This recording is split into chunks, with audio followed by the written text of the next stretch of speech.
What is up, everybody? We are live outside the cage again. Come with you to an episode. First things first, we have to celebrate our birthday. 1 year anniversary of outside cage. I just want to say, for this past year, thank you for everything. I leave all the time. I got the easiest to just come and talk you stuff, so I definitely not do this without you. So, hey man, it was continue to grow, brother. Yes, sir. I can't lie, it was a little laggy right there, so I missed bits and pieces of it, but I appreciate you as well, my man. I remember when you texted me. I think we were just watching some random fight night, talking about it a bunch. We saw each other in person. We were talking about it a bunch, and you were like, "Hey, man, let's start a pod." Did a couple demo runs, messed with it. We had to tone it down a little bit. You know, we used to be a little off the hinges, I'd say, in our episodes, talking about whatever. But hey, maybe we'll get back to that eventually. You never know. But it's been an honor. Thank you guys to everybody who's been listening. Good, man. You know, hey, everyone's got to find your groove, your tempo. We found. Yep, facts. And we're still finding it every single day, just trying to get better and better. Yes, sir. All right. We got a special episode for you today. We got a couple look aheads. Yeah, we're lagging. It's all good. See, this is what y'all got to deal with some. When you're not there yet, you deal with this stuff. So we'll figure it out. We'll be out. But it was weird. Sometimes this be lagging. Sometimes be going hella smooth. Dude, I know. So it's weird. Like I'm in the same spot every week, and I got the same router, same modem, but yeah, literally. I've never moved. Well, let's get into it. Yeah, fight night recap. Bueno Silva defeats Holm second round via submission. I don't really know. Does Bueno Silva first thing at first? I guess what happens with Holm? Is she done? What does she do? Does she? I feel like that was a big fight for her. I feel like if she won that one, she was definitely going to get a title shot just off a big name in that division. Fortunately, she loses. So what do you think happens with Holm? Is she done? Bro, I mean, I don't see why she would fight anymore. I feel like she's in a spot where she can kind of make probably almost as much money outside of the cage. I'm sure that she has a fat contract from back when she was big time. That's probably why she's the main event every time. But yeah, dude, she just looked old in there. She was kind of doing her thing in the beginning, but you could tell that Bueno Silva's shots were affecting Holly a lot more than Holly's shots were affecting Bueno Silva. And Holly was the last leg of one of my 3-leggers. I was expecting to have a free weekend of drinks, but fucking Holly, dude. I had her by decision. I doubled down right before the fight. I'm like, oh, plus money for my traditional Holly by decision bet that never fails. But this time, it failed. So I was pretty pissed off, honestly, after the card. I wasn't really invested up until my parlay was about to hit. But God, man. Yeah, I think she should hang it up, though, honestly. She's a big name. She can make money, do seminars, coaching, maybe a little acting or something. Who knows? Yeah, definitely. It's kind of hard when you got big names like that and they lose, because then it takes a while to get them back in the title picture. So maybe she gets a retirement, hopefully in the main event. But yeah, I love Holly Holm. Shouts to her. Wish she would have got the job done. I would have liked to see her kind of get a title shot again, just because throw some interesting fights out there for the women's divisions. Bueno Silva, though, looked really good. I believe she's number 10 ranked. She was 10 ranked. Obviously, a big win over Holly Holm puts her in top 5. Do you see her? How many fights away is she from getting a title shot? Shit. I mean, honestly, probably 1. I mean, just because of the shallowness of that division, I think you go Juliana versus Pennington. I don't think either of them are booked yet. So I think that kind of makes sense for the vacant belt, just because Juliana is a bigger name than both of Bueno Silva and Pennington combined, probably. So ideally, you probably want Juliana to have that belt after Amanda. So for Bueno Silva, I'd like to see her fight the winner of the Caitlin Vieira fight this weekend. Let me get the name of the other lady on that. Yeah, so Caitlin Vieira versus Penny Kianzad. They're both ranked. They're fighting each other, similar timetables. Get the winner of that against Bueno Silva. Have them fight the winner of Juliana versus Pennington. You're welcome, UFC. I hope you're listening.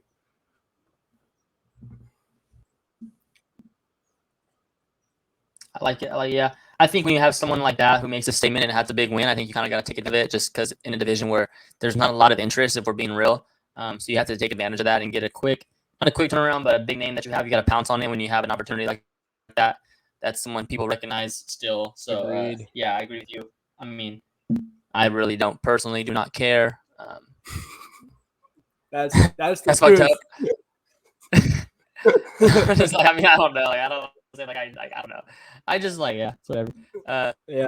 I want Pena to fight Pennington. I think I'll watch that fight for sure. And I'll watch all the fights, but yeah, I mean, interested in the fight. I think that's a really good fight that will interest me. But after that, it's just like, whatever. One thing that did interest me this weekend was Jack Della Maddalena. Obviously, he got his fights canceled. 2 fights canceled. International Fight Week. He was supposed to be on International Fight Week against Sean Brady. That didn't happen. Got rebooked. Someone else. That fight fell through. He stayed in Vegas to get a fight this weekend. And I would say, didn't turn out how he expected. He won split decision in a questionable decision, some would say. Hafiz, I actually liked Hafiz. He looked really good. I don't want to take too much away from the decision because I do think that JDM did win the fight. But I guess what my question is, does your opinion on JDM change? Man, so I got some shit to get off my chest about this fight, dude. Oh, shit. Okay, go ahead. Take it away. I'll sit back. I was so annoyed while watching this fight. JDM, he was part of my parlay, so I had a little more invested than normal. But man, dude, he in the second and third rounds especially, JDM was just having his way with Hafez in the boxing, going down to the body, going up to the head. He looked so nice on the feet. And then he was stuffing the takedowns when he wanted to. Hafez was shooting sloppy shots or he was getting knocked down. And for some reason, I should have went back and counted how many times he did it. But JDM kept on trying to jump on his neck. Kept on trying to get the guillotine over and over and over. And it was just so irritating because I feel like if he would have just taken a couple steps back, let Hafez get up and just pieced him up, he would have put him out of there. There's 3 or 4 times where Hafez was on skates. A couple of times Jack actually dropped him and then went into the grappling with him where Hafez eventually every single time reversed it, got on top of JDM and either almost finished the round out there or finished the round out there. And that's the reason that it was a close fight. Hafez is a dog in the grappling department. Can't take anything away from him there. But Jack's fight IQ, I hate to bag on a fighter because, I mean, we can't get in there and do what they do. They put their lives into it. And they obviously game plan more than we watch film and prepare. But sometimes I just got to get some shit off my chest. And this is one of those times. It just was not a smart fight from Jack, in my opinion, at all. I still think he's super talented. And it was just a weird situation for him because I think he basically did 2 weight cuts because he was fighting up until the day of, right? Or the day before, last week. So, I don't know. It was a tough time. He's halfway across the world from where he normally trains. I don't know, though. It pissed me off. I did think he won, though, because Hafez wasn't really threatening submissions or ground and pounding. He was kind of just laying on him and taking time away from Jack to beat him up on the feet. But yeah, Jack did way more damage in that fight. So I do think he won. But yeah, sorry. I had to go on a little rant there. I was pretty pissed watching that. Yeah, that's what's kind of my thing is like, I think he won the fight. I don't think it was as close as everyone thought. I kind of scored it like 29-28 JD. Easy. I don't get how Hafez the fight. Shout out Hafez. He was really impressive. He definitely deserves another shot. He looked really good. He's definitely going to be really good in the UFC, I think. But yeah, my thing watching the fight was like, forget the win or loss. Like, I think JDM's fight IQ was so terrible. Like, that was what it was from the beginning. Like, so it wasn't about, again, not the wins or losses. What I learned from JDM is, like, he's not ready top 10 guys. I think Sean Brady would have had his way with him after watching that. And again, it's hard to say just because, like we say, there's no MMA math that's not real. But yeah, just like little things like that. His fight IQ, I thought he was really good on the feet. Yeah, then he was shooting, which Hafiz wanted. So yeah, I mean, that is usually weird situation. Who knows? Maybe he would have gave Sean Brady a better opportunity. He was getting like Brady. But yeah, just the fight IQ is what we learned, in that maybe he's not on his level to fight these top 10 guys, but it's fair when you said it was a weird weekend. He was supposed to fight a week ago. Was. So we'll give him the benefit of the doubt there. But yeah, I think definitely like fight IQ is fight IQ. So whether it's you have a week to prepare or 2 days to prepare, like your fight IQ shouldn't change. So I definitely think that's what we learned. So yeah, and I think they try to JDM Tom Brady. I think you could, yeah, because JDM didn't really skyrocket himself into that next tier of the welterweight division with this win. So, I mean, yeah, they'll probably be on similar timetables because Brady's coming off of an injury. JDM's got to recover from a war. So, yeah, dude. And shouts Hafez, man. Did you see in the weigh-ins when he shook Sean, I think it was Sean Shelby, he shook his hand. He's like, "Thank you for changing my life." Dude, he kind of had that look like, like, bro, this guy's here to fight. He's not just going to roll over and let he was ready, bro. Yeah, I saw Gaethje tweeted that he's been training with him, said he's one of the best grapplers that he knows, like, in the MMA community. So, yeah. Oh, yeah, in Colorado. That's where John DeJesus trains, also the guy who had the war with our guy, the Nomad, a little bit ago. So, yeah, it's a good gym over there. And in this third fight, Francisco Prado, he's a prospect. He's 21 years old. That's crazy. Now I hate it when guys are younger than me and they're doing way more with their lives. But it is what it is. Everyone's on their own path. Shout out to Francisco Prado. He got the job done with a first-round TKO. Had to walk through some fire. Otman Azaiter, he's always going to be throwing heat in there as he was. But, yeah, Prado, another leg in my parlay. It was going so good for me until fucking Holly, man. Oh. What was the line on Prado? What was he favored? It was about even money. Oh, damn. So okay, it wasn't like a great parlay, but it was solid. And in the next fight, the Iron Turtle, Jun Young Park, showed a lot of heart and grit, being able to get that rear naked choke. He was up against it. And I've been hearing that he would be a good next opponent for Bo Nickel. I kind of like that. I like that. A slight step up, somebody that's going to be very competent in MMA grappling and a veteran in this game. How about this next fight? We had a contender for what the fuck of the week. Norma Dumont versus Chelsea Chandler. I'm sure if you guys are on social media, you've probably seen the video. I didn't put it in here because I didn't want Disney to come for my head. You know how they're evil like that. But Chelsea Chandler, she turned around and just ran for the hills. It was just funny, dude. Huh? Be like that sometimes. Dude, I mean, yeah. George Masvidal, he said on the streets, you got to have a great sucker punch and a great 40-yard dash. That's what Chandler is in there trying to do, except the octagon kind of stopped her. And Dumont was able to just keep punching her. So, bro, did you see when DC, because he was on the call, he said, "I've never seen something like that before." And all the comments were like, "What about you and John?" Yeah, when he was running. He was, yeah. But the difference is, like, I don't think DC knew where he was at. That's the difference. Yeah, and DC was doing it like along the outside of the cage, which isn't nearly as bad as just running all the way across the cage. They're like running backwards. They're really like running backwards. Yeah, I've never seen it like that.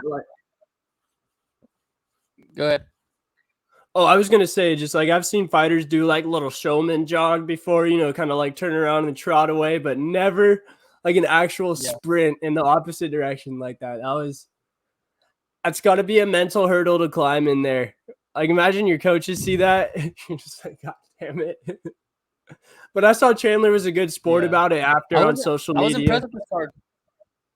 Yeah, dude, it was a really good card. Better. Hey, you know what I'm gonna say? Better than 289. Yeah, it's just like, yeah, I know. It brought some entertainment. Thought it was kind of going to be like an off weekend, but the more I was looking on social media, the more I was watching. It was like, it's not too bad. It brought some entertainment. There's only got to be. I mean, obviously we want great fights, but like entertainment value and like stuff like that, like fucking Chandler running away, shit like that's funny. So yeah. I'm ready for this week though, baby. This week, UFC London, Tom Aspinall return, Marcin Tiberia in London, live fight night. You know how we love the live fight nights. Tom Aspinall, baby. I'm locked in on Tom Aspinall. I hope Tom Aspinall gets it done. What do you think? Yeah, dude. I mean, minus 500 favorite. He better get it done. They gave him a good first fight back, considering how high he was in the heavyweight rankings. He should be able to take care of business as long as the injury's all good, which it should be. He's taken How long has it been since his fight with Curtis? Probably like almost a year. For sure. It was July 23rd, so literally almost a year. Dude, I was about to say, like, it doesn't feel like that was a year, though. Yeah. That's crazy. That was probably one of our first episodes. One of our first prediction episodes right there. Crazy. Yeah, man. That's crazy. Yeah, it seems like it was like more recent. Yeah. Hey, the days go slow, but the years go fast. Facts. Shout out to Luke Bryan.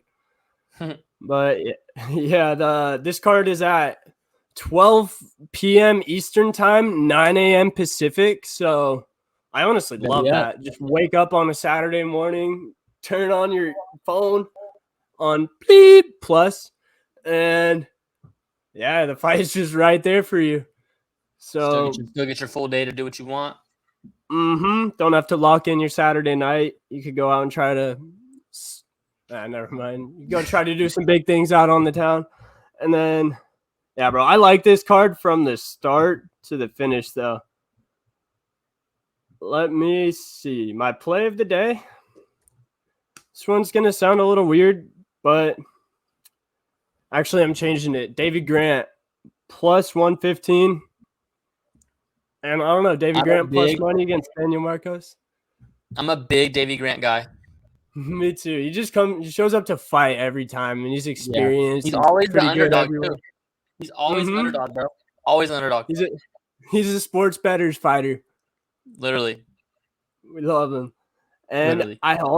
I think Paul Craig versus Andre Muniz is interesting because Muniz is a minus 220 favorite. Paul Craig's a plus 180 dog. But Muniz, he wins most of his fights by submission. Yeah. And I don't think he's submitting Paul Craig. Okay. I get why Paul Craig's a big underdog. Sometimes he just does not look good in there. It just lays on his back, lets people like whoop on him. Yeah. But I think Muniz is gonna have to beat him on the feet.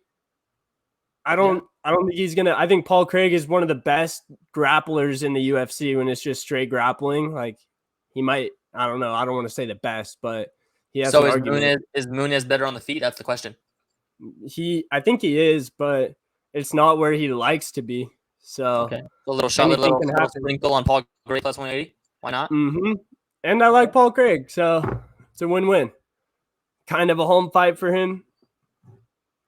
I forget. Is he from like Iceland or something like that? Let me see. I don't know that flag, bro. I ain't gonna lie to you. I don't know that flag. Scotland. I was close. Shouts Rory McIlroy, bro. Scottish Open. You see that too? No. Shout Steph Curry. That's the real story. That's the real story of the golf weekend. Shout Steph Curry. He's the best athlete to ever live. Forget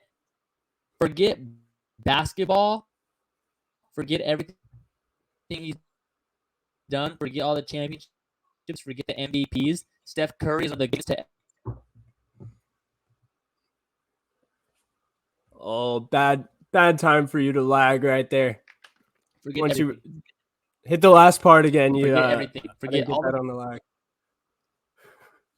I said he's not only the greatest athlete ever, he's one of the best people to ever like live on this planet, period. Forget the sports, forget MVPs. He's just one of the best people to ever live on this planet. That's literally what it is. Crazy. That's literally what it is. Man. That's literally what it is, bro. That's it. Just Wow. saying. All right. Let me be a hater. Let me get in my Barry Grant villain bag a little bit. Marty Fish shot a lower score over the weekend by one stroke. I know that's not how the tournament was designed, and I don't think it feels that putt was amazing. That putt was so good, and he had great shots all weekend. But I think the competitor Steph is. I think it takes a little bit away from him how the fan yelled on Marty's backswing. Marty shanked his drive on the last hole, which, I mean, honestly, it sounds soft, but in golf, that's actually like a big thing. Yelling on someone's backswing on the 18th when they're driving, especially when you're not a pro golfer. So I'm not making excuses, but I think Steph could do it in a little more dominant fashion. But winning that tournament, I think he's the second non-retired athlete to ever win, and it's been going on for 35 years. So that was greatness. He was pissed after that match when they got whooped by the NFL. Yeah, bro. Clay fucking sold. Clay tricked him in the playoffs and in the golf, bro. Yeah. Dude, Clay was not going to be out there in Tahoe this weekend. He's sick of it. But no. Yeah, bro, dude, that was oh my so goodness. The Marty Fish thing. So the Marty Fish thing. So if me and you go play 18 right now, okay? And I shoot my average score probably 81, 82. Okay? That's what I would shoot. I would say I'd be somewhere in the mid to low 80s. You fucking get hot and drop a high 80s, 88, 89, right? Hey, that's not going to be me getting hot. Who won the day? Me. Marty Finch is like it's better. He's a better handicap. Like I beat you that day. If we went out and played for money right now, I'd give you a lot of strokes. And if you shot under that, you'd beat me and I'd have to pay you money. I guess. But in a tournament, I didn't even know that the handicaps or anything. I honestly thought they were both just scratch golfers. But dude, they both shot under par on the weekend too. That's insane. If Steph Curry wanted to right now and grinded for a year or two, he could be a professional golfer and be an average to below average golfer on the tour. Yeah, I was gonna ask you, is Steph Curry gonna be the first like non-professional golfer to make the US Open? You know how Romo's been trying to do it? Yeah. Danny Woodhead made it to the last qualifier and then like barely missed. Yeah, Danny Woodhead's nasty. I don't know why he wasn't out there. Damn, shouts Danny Woodhead. I like Danny Woodhead. Yeah, but do you think he could be the first? I think if he put his time in it and dedicated to it, he could. But he has too many outside things going on. Like when he retires, he's still a father. He still is going to be a great businessman. He's going to be an ambassador for the sport, for the league. So I just think he's going to always have too many outside things to really like lock in.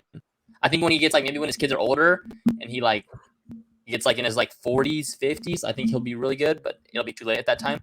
Yeah, he'll be too. He won't have like the athleticism to be hitting it like 320 and stuff like that. But I think that whatever Steph Curry wants to do, he can do. If Steph Curry wanted to play baseball in the major leagues right now, he could do it because he's just the greatest human being to ever live. Could he be the lightweight champ of the world though? Hell no. Hey, hell no. Hell no. UFC is just different. That's why we love it so much. Speaking of UFC, let's get back to it. We had some news over the weekend. But you messaged me this at like hella. It was either hella late at night, hella early in the morning. I was asleep though because I seen it the next day. So I don't know if you messaged it to me a regular time and I went to sleep early or what it was. No, I was going to bed and I literally saw him post a video at like 1 a.m. and I thought it was about to be a fight announcement. And he's like, "Hey guys, this ain't the news you were looking for." So we get some news. Jamahal, torn Achilles, gives up the light heavyweight title, out for quite some time. We don't know. Big news because he hasn't had a fight in a while. We were expecting them to wait for the Yuri fight. We thought it was coming. But yeah, just hurt because obviously I love Jamahal. I love that light heavyweight division with him and Yuri, obviously Pereira now. But what was your first reaction to that, and just about everything? I mean, besides just pain, because you hate to see that, even if it's a fighter that you're not a big fan of, you hate to see him, especially in Achilles, dude. That's just, bro. They said it was during the basketball game too. No. Yes. Like he was playing basketball when it happened? That it was that UFC fighter basketball game. You didn't see that? No, I actually didn't. All the like UFC guys had like a basketball game like in Vegas that weekend. It was like Daniel Cormier was there, Jamahal was there. I didn't really see anyone else, but I just seen videos of like Jamahal and DC. No fucking way. Yeah, I guess they probably didn't want that being big news that he got hurt in basketball. Everyone was saying before anyone knew he got hurt, everyone was like, "Bro, Jamahal Hill's a special athlete. Like he's nice." When I seen Dean Thomas, bro. So when I seen Dean Thomas in Vegas, he was like, "Yeah, bro, we just left the basketball game," and he was like, "Jamahal Hill's a special athlete. He's like Jamahal can hoop." So like everyone was saying like he was nice, and then news came out. I wonder if it must have not just been like a big injury right in the moment. I wonder if it's something where he got home and he's like, "Oh, that's hurting." And then he went and got it checked out. But usually in Achilles, that's just like a right away. You're done. Yeah. But oh my gosh, dude, I feel like an Achilles is literally, besides like a neck or a back, it's like the worst one. Yeah. So hard to recover. I mean, I don't speak from experience, but seeing my guy Kobe and everyone else that's torn an Achilles, gosh, it's just hard to be the same after that. And it's not like he's young. He's 31, 32. So literally right in his prime. And my other thought was that it was kind of weird how it came full circle. How right after Yuri got the belt, he had about a year-long injury that was a pretty weird one, pretty bad. And now that Jamal's the champ, he has a year-long injury before he could fight and defend his belt. So now I don't know. I haven't heard that the UFC is making Pereira versus Jan Blachowicz for the vacant title yet, but what else would they do? I have an opinion on that one. So first off, I want to say I hope that this Jamal and Yuri fight isn't like a Khabib and Tony shit. Like I really hope one day we get to see this fight when they're both healthy. I hope it's not a fight that we're like, damn, what if? Yeah. That's first things first. Second thing is, I know a lot of people are saying Pereira versus Jan for a title fight. I don't agree because I think Yuri is close to being ready.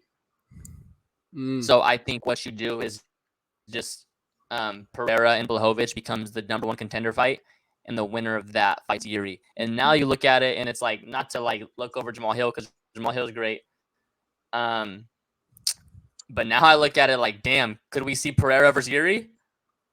That would be badass. That hadn't really even crossed too many people's minds yet, but yeah, that's definitely a possibility. Ooh. I think the winner of this for sure. I think if Pereira wins, you for sure do Pereira and Yuri. Yeah. That's electric, and that's going to sell. Yeah. That'd be a pretty funny build-up, too. Like, neither of them really talking, but probably just doing funny shit. They're just both scary-ass dudes, bro. For that one, early prediction, Yuri by submission, if it happens. Okay. I think the light heavyweights, any of them that have offensive grappling and like to use it in fights, as long as they can withstand Pereira's onslaught for a little bit and they get him to the ground with more than a minute and a half left in the round, it's going to be tough for Pereira to survive. But I mean, hey, he is training with one of the best grapplers ever at light heavyweight in Glover Teixeira, so can't really count him out, I guess, in the grappling department. But yeah, man, hopefully Jamal just gets better. I would say a year would be good if he's fighting in a year. I love Jamahal Hill, man. I think he's so technical and really good striker, really good fighter. Like we could have obviously like seen what he could do, and I'm just sad because he really was going to be special. Like true that he was special and still is, obviously, but I think he was really going to go on a dominant run in that light heavyweight division. And we both said that he had the charisma to sell fights and be a really good champion and bring more eyes to the sport, and especially the light heavyweight division, which really needed that. We were saying it needed a Jamahal Hill. Yeah. Which, oh, man, it sucks. But it's why it's the most brutal sport in the world. This shit is unforgiving. It's like now he can't even work for a whole year. Yeah. It's You don't get just- big oh my body, God. big belly boy. It ain't like the NBA where you get hurt and you still get most of your contract, or the NFL or any of those other sports. You're just simply out of work. It's just fucking tough. Yep. As we mentioned, folks, it is our year anniversary, so we have a special thing that we did a year ago. Not a lot of people were with us, I would imagine. We were probably our third episode ever, but we did champs a year from now. We predicted our champs a year from now, which obviously now currently we have the list. So we're gonna rattle off that list where we were right, where we were wrong, and then we're also gonna make more predictions for this time next year. So kick it away. Take it away, brother. Kick it off. What did we miss? Oh, here we go. So for 125, I predicted Kaikara France. Eric predicted Kaikara France. We were both wrong. I predicted Umar Nurmagomedov. He's not even in the UFC. Yeah, he is. Oh, I'm thinking of the Usman. Yeah, Yeah, Usman, Umar's got a shot soon. He's Yeah, fighting yeah. Corey. See, After that, he'll be up there. 135, we both have. See, you took Sugar Sean 135. That's wrong, but I think like a month from now you could be right. So like that's good. Yeah. We both got 45 and 55 right. I went Volk, you went Volk. We both went Islam. We both went Usman at 70. Barely missed that one. A little bit more time. Needed a few more months. Yeah. At 85, I had Hamza. I don't even think he's fought since I made that prediction. At 85, you went with my guy. Should have stuck with you. You went Izzy. We missed badly at 205. Yeah, we did. I took Izzy. I thought he'd go up. Turn of events, whatever. He's still a champ. We'll take it. You took Anthony Smith. I don't even know if he's in the top 5 anymore. That was the worst pick on the list for sure. I've got to say it. No, the worst pick on here was, I don't know. Because I feel like Umar's going to get a title shot. Kaikara France had a title shot. Volk Islam. Usman just lost his belt.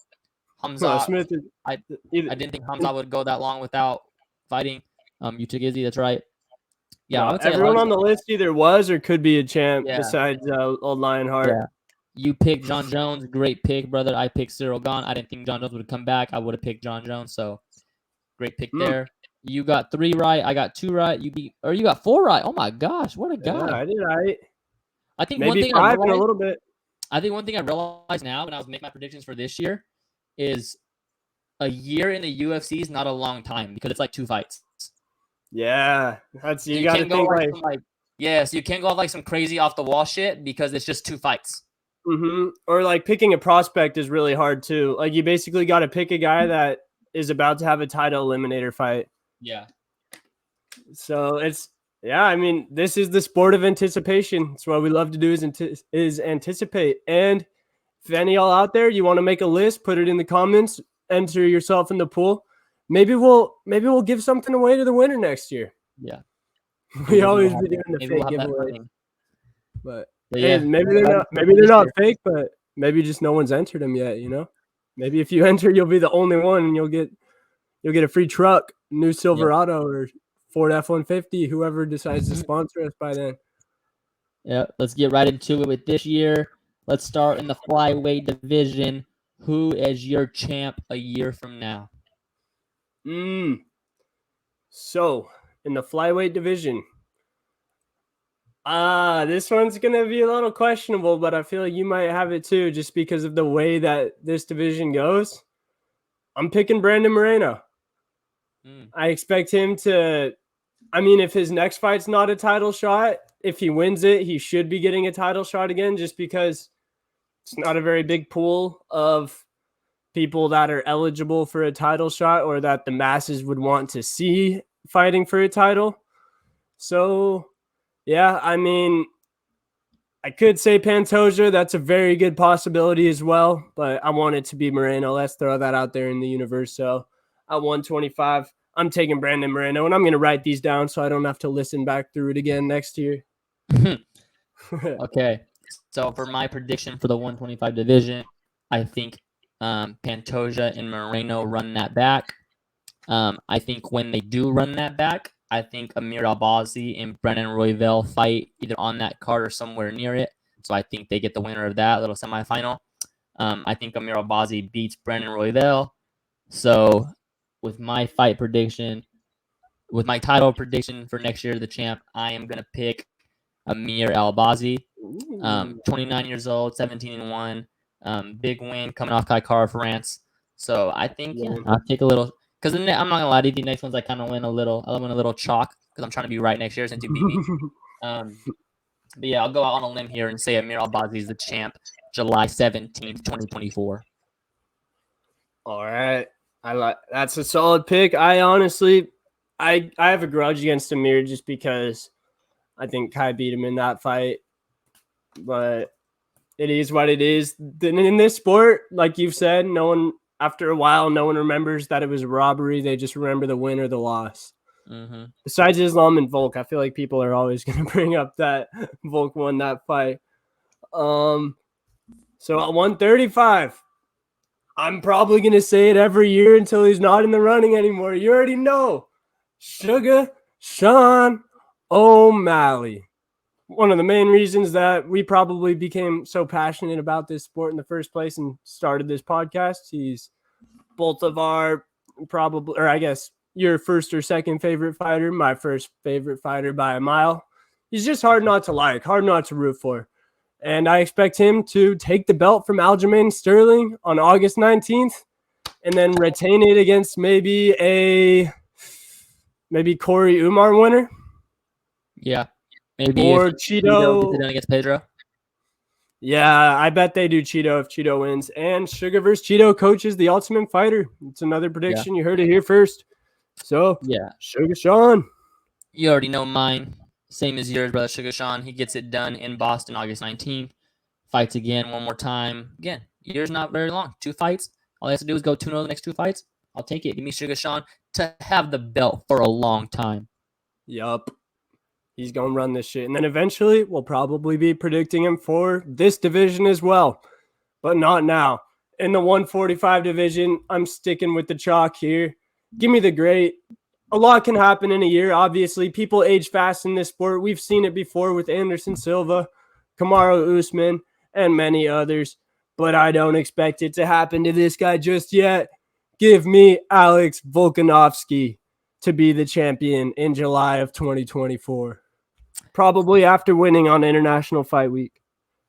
Yeah, I looked around, just kind of took a guess, but I'm just like, once you see that shit live in person and you just see it, it's disrespectful to pick anybody else other than Alexander Volkanovski to have this belt. So I'm not even going to do that. So Alexander Volkanovski will be the 145 champ until he's not. Until he's not, he's going to be the 145 champ until he's not. So, yeah, same. Give me Alexander the Great.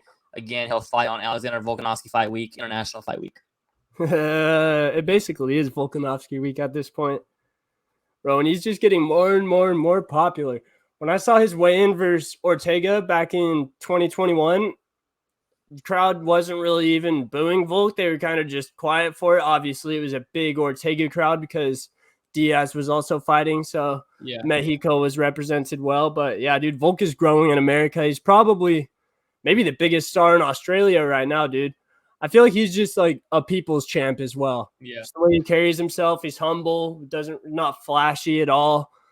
And I forget who I heard say this, maybe Dean Thomas, but he's never tried to add any crazy stuff to his game in terms of fighting. He just sticks to the basics and he's the best at it. Like he's not trying spinning wheel kicks or spinning elbows or crazy stuff like that too much. He just does what he does and is the best at it.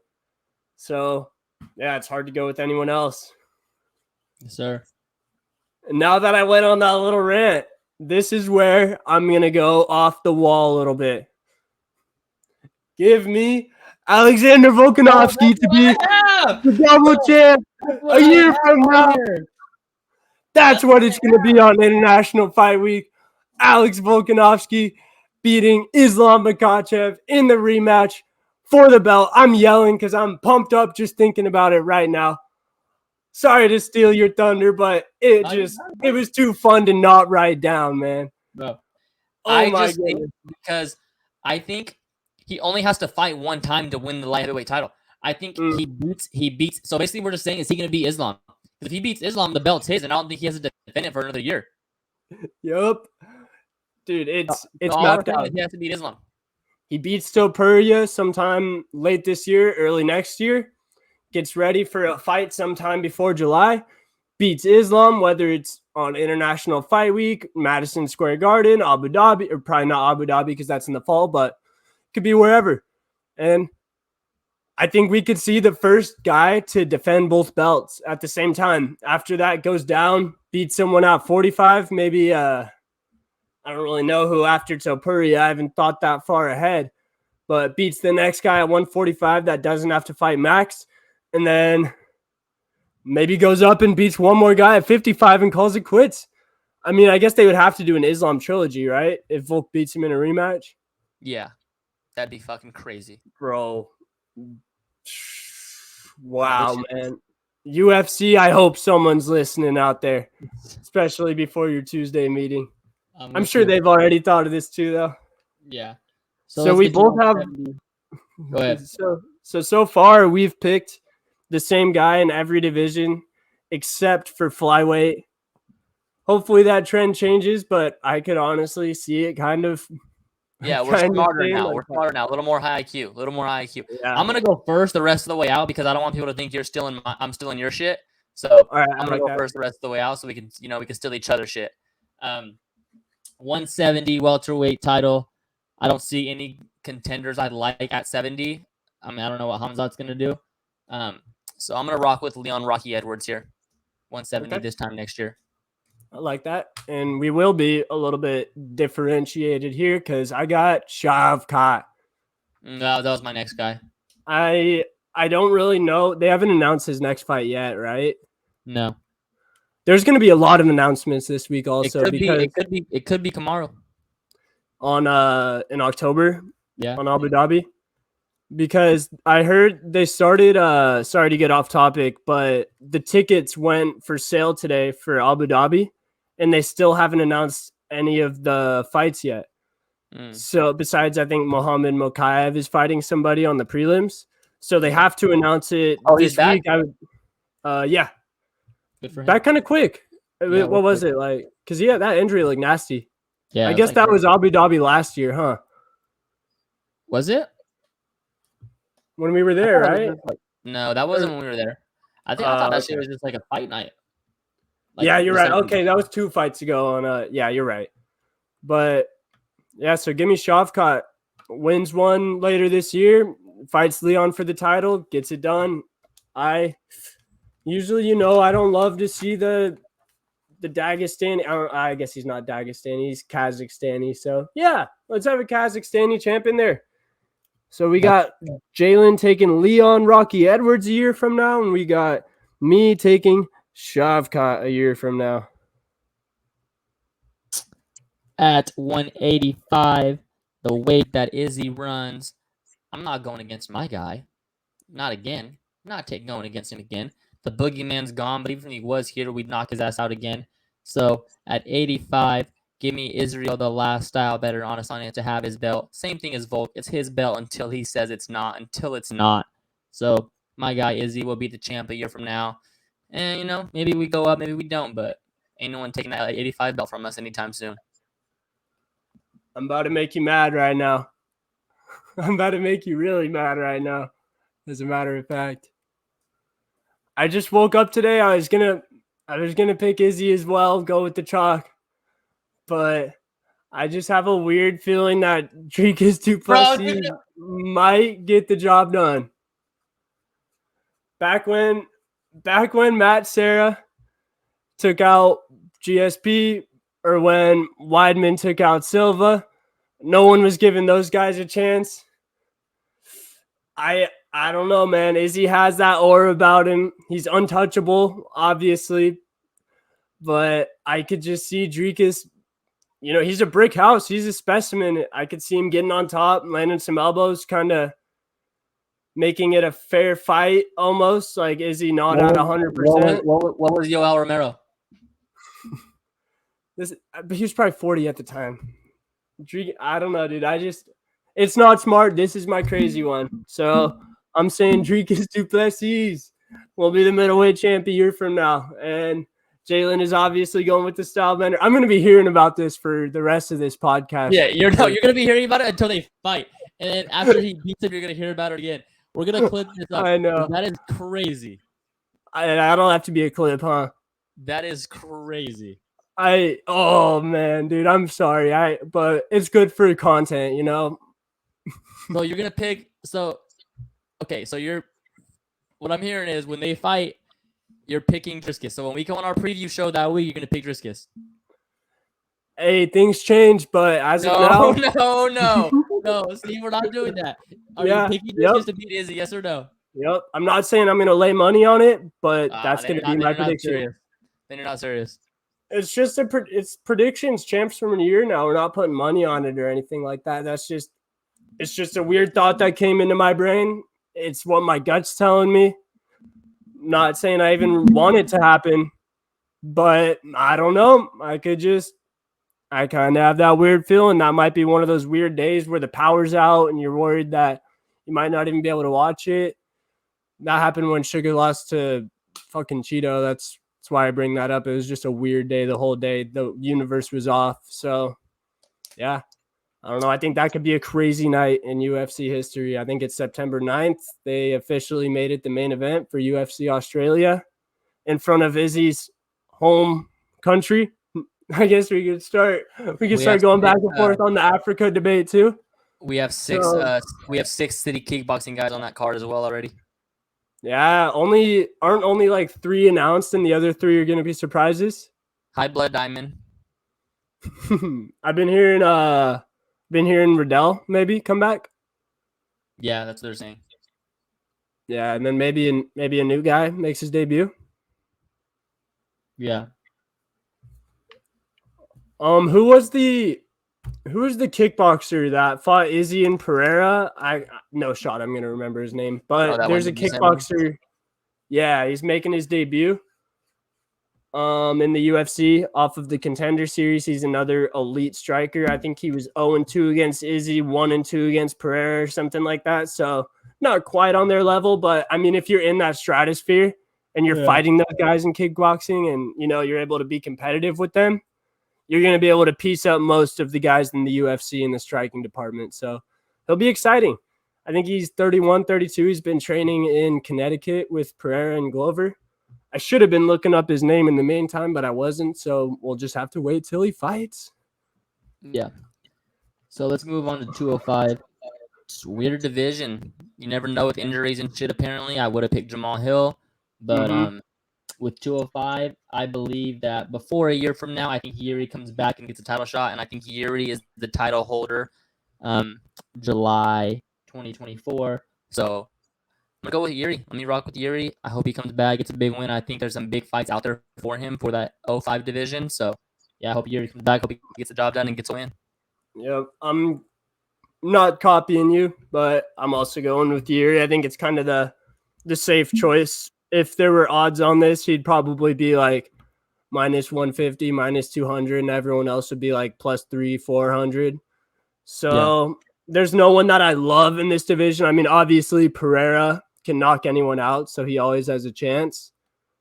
But I'm staying safe. I already went nuts on 185 and kind of 155. So yeah, give me Yuri here.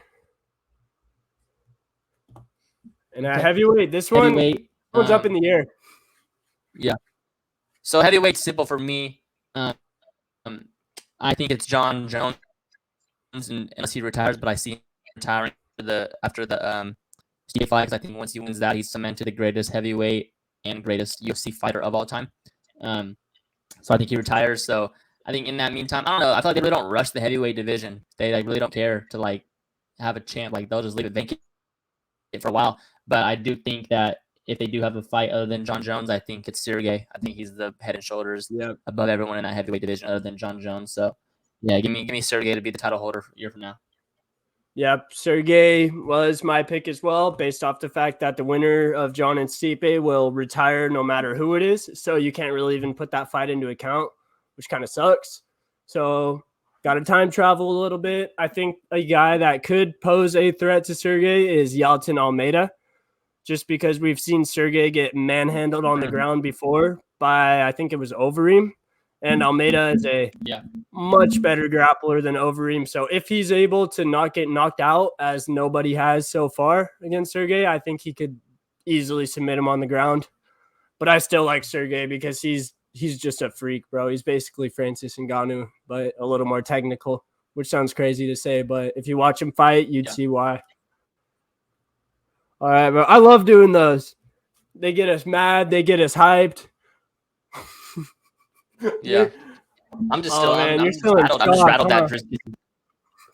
No, I'm just rattled that Briskus is beating Izzy. That's news to me. I don't know. Interesting.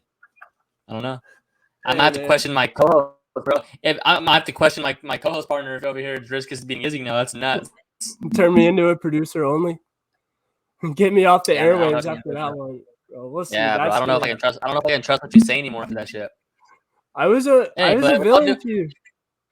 With all due respect, bro, I didn't think that he would beat Robert. So yeah. That's what I'm saying. I thought Robert was gonna make him look like an amateur, and I don't know. Dricus just kind of walked through him. He kind of, dude. Once you see people in person, they win you over. Like I already know I'm gonna be betting on Dan Hooker in his next fight. Yeah, and a Bo Nickel first round finish. But yeah, man. Oh, that was a fun episode. I was kind of a heel today with my Marty Fish shit. I was going after all your favorite guys. It's all good, man. It's all good. That's what makes this show great. Yes, sir. It's our year anniversary. Yes, sir. We have any news you want to go over before we get out of here? Oh, we do, as a matter of fact. The GOAT of Bellator, as some people say, I guess besides Michael Chandler, Michael Venom Page, MVP, he announced today that he is a free agent now. I need to look up how old he is because I'm not sure if he's really going to be able to. I already did the research. 36 at 170 division. I don't know. And we're assuming he even signs with the UFC. I don't think that's a set in stone thing. Nah, I don't. I mean, now that I thought he was 32 or something like that, but the fact that he's 36 makes me think that he's going to go try and win the $1 million over at PFL in that tournament, because it's honestly a great business move if you're a really good fighter, but you're not good enough to be a UFC champ. Yeah, like Wilkinson. I think at 205 he got like whooped by Izzy in the UFC. Maybe won one, lost one after that, went over to PFL, won $1 million. So, yeah. Oh, yeah. Also, did you see that it's basically official that the PFL is going to buy Bellator? I seen that. Yeah, I don't mind that. I actually like it. Be interesting to see like what they do. Like, are they just going to take their roster and just do their own thing now? But yeah, I'm a big fan of the PFL. I'd probably put the PFL ahead of Bellator. Just I don't know. I feel like the PFL is more accessible, and I know more about the PFL. I feel like I just like. Throughout the day, I get more news about like the PFL than Bellator. I don't know why. Yeah. Do you think that's because they're partners with ESPN? It could be, kind of shows up. And just I think better marketing. Like I don't know, the Bellator is weird. Like that. I mean, obviously you can't have cards every weekend like the UFC does. That's why the UFC is king. But yeah, I don't know. Even like the production of Bellator, I don't really like. I kind of liked how the PFL is different, bro. They do like the open scoring, the judge camera, like I mean the referee camera. Like I kind of like the PFL setup. It's a good like changer, like watching UFC all the time. Because it's not just trying to copy it; they're actually trying to do their own thing. And I had a weird thought that, say they ever were going to put MMA in high school sports way down the line, the PFL scoring system would probably be the best way to like have a champ in like a league champ. Because they can't, I don't know. I mean, they can't do it like the UFC because they don't have years to spend. Yeah. So, like, if they had a season in high school MMA, scored it like the PFL, maybe made some kinks to make it more like a high school. But I think that would be pretty sick. Yeah. And I think competition's good. Also, it's going to make the UFC have to elevate their game because, you know, sometimes we're on here complaining about stuff because we're spoiled fans. But yeah, I like it. I'm also not sure if they're going to keep the Bellator name or just merge it like how the UFC did with Strikeforce back in the day. I guess they'll probably do that. I heard the last Bellator event might be in Ireland. I don't remember the day, but that'll be a pretty cool send-off. Yeah. Bro, I almost wanted to say Ian Gary for welterweight, but like we said, it's only 2 fights from now. So I think the timetable wouldn't add up. So yeah, thank you everybody for listening. Thank you for being with us for a year. We're going to keep getting better, keep adding new stuff, getting more guests on. Maybe we'll have Sugar Sean with us for the 2-year anniversary in the studio live in San Diego. You never know. Sir. It was always going to be San Diego. That was always going to be San Diego. Best city in the world. Vegas would make a lot more sense for work, but we'd lose all our money and we'd be living in the underground tunnels with the homeless people after a little bit because we would gamble every single day.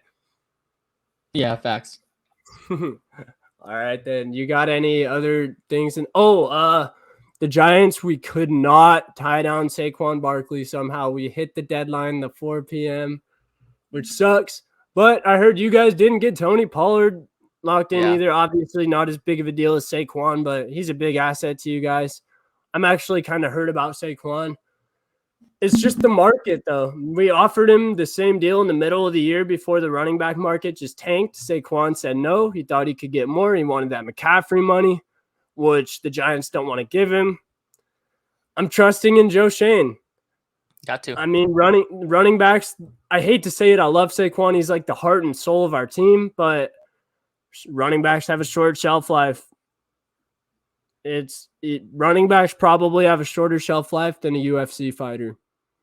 Like in terms of being a starter, getting a big contract.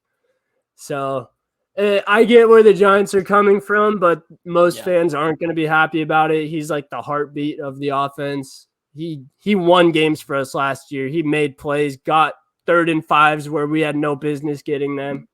So if this is it for Saquon Barkley, which I don't think it will be, thank you. I hope he stays healthy, playing on a 1-year deal, because I can already see him, knock on wood, I could see him getting hurt and never getting a big contract. That's mean to even say, but it's realistic. Yeah, realistically, yeah. All right, then. Is that it for this week? Appreciate you, brother. Yes, sir. It's all I got. Appreciate you. We'll be putting up our things. I'll be clipping up my wild Dricus du Plessis pick and Dime's reaction to it. Until next week.